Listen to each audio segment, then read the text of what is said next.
उमर अब्दुल्ला ने बीजेपी पर तनकीद करते हुए कहा कि बीजेपी ने नेशनल कॉन्फ्रेंस के खिलाफ कई नए चेहरे सियासी मैदान में लाए थे, लेकिन सब नाकाम साबित हुए हैं। उमर ने राजपुरा के कस्बा यार में अवामी जलसे के दौरान इन बातों का इजहार किया। उन्होंने कहा कि एनसी ने मुल्क के झंडे के लिए काफी कुर्बानियां दी हैं, लेकिन इसके बावजूद वजीर आजम को एनसी पसंद नहीं है। उन्होंने पीडीपी पर तनकीद करते हुए कहा कि पीडीपी ने बीजेपी को रोकने के लिए लोगों से वोट हासिल करके इनके साथ ही हुकूमत बनाई और खुसूसी पोजीशन को खत्म कराया।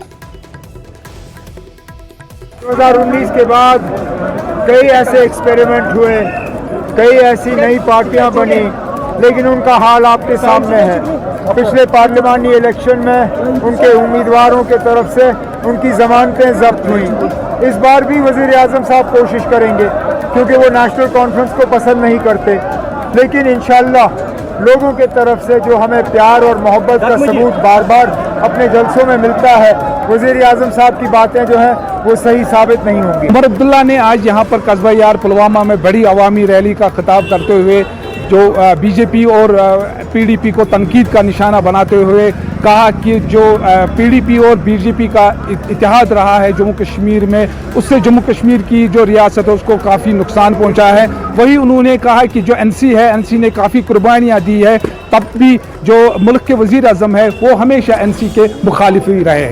बिलाल खान, न्यूज़ 18, कस्बा यार पुलवामा।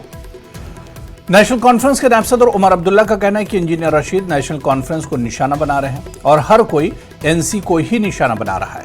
उमर ने कहा कि वज़ीर आज़म नरेंद्र मोदी अपने वादों को भूल जाएं, मगर इन्हें इतना तो हिसाब देना चाहिए कि जम्मू कश्मीर में डबल इंजन वाली हुकूमत होने के बावजूद उन्होंने गुज़िश्ता 10 वर्षों में क्या किया है। अच्छा रिस्पॉन्स है ना, अच्छा रिस्पॉन्स है, हर तरफ से अच्छा रिस्पॉन्स आ रहा है। और इंजीनियर रशीद कैंपेनिंग कर रहे हो, कर रहे हैं, अच्छी बात है ना। वो निशाना नेशनल कॉन्फ्रेंस को ही बना रहा है। क्या मजबूरी है उसकी कि नेशनल कॉन्फ्रेंस को ही वो निशाना बना रहा है?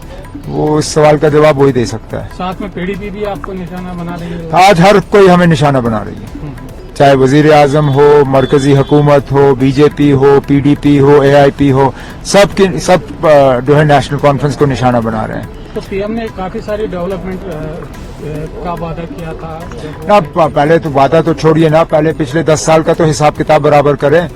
10 साल में क्या मिला जम्मू कश्मीर को? यहाँ डबल इंजन सरकार रही है, मुफ्ती साहब की साथ, महबूबा मुफ्ती साहिबा के साथ, उसके बाद राजभवन के जरिए 10 साल तो जम्मू कश्मीर को डबल इंजन सरकार मिली। इस डबल इंजन सरकार का जमीनी सतह पर क्या फायदा हुआ, जरा वजीर आजम साहब वो गिने, उसके बाद हम बाकी बातें करें।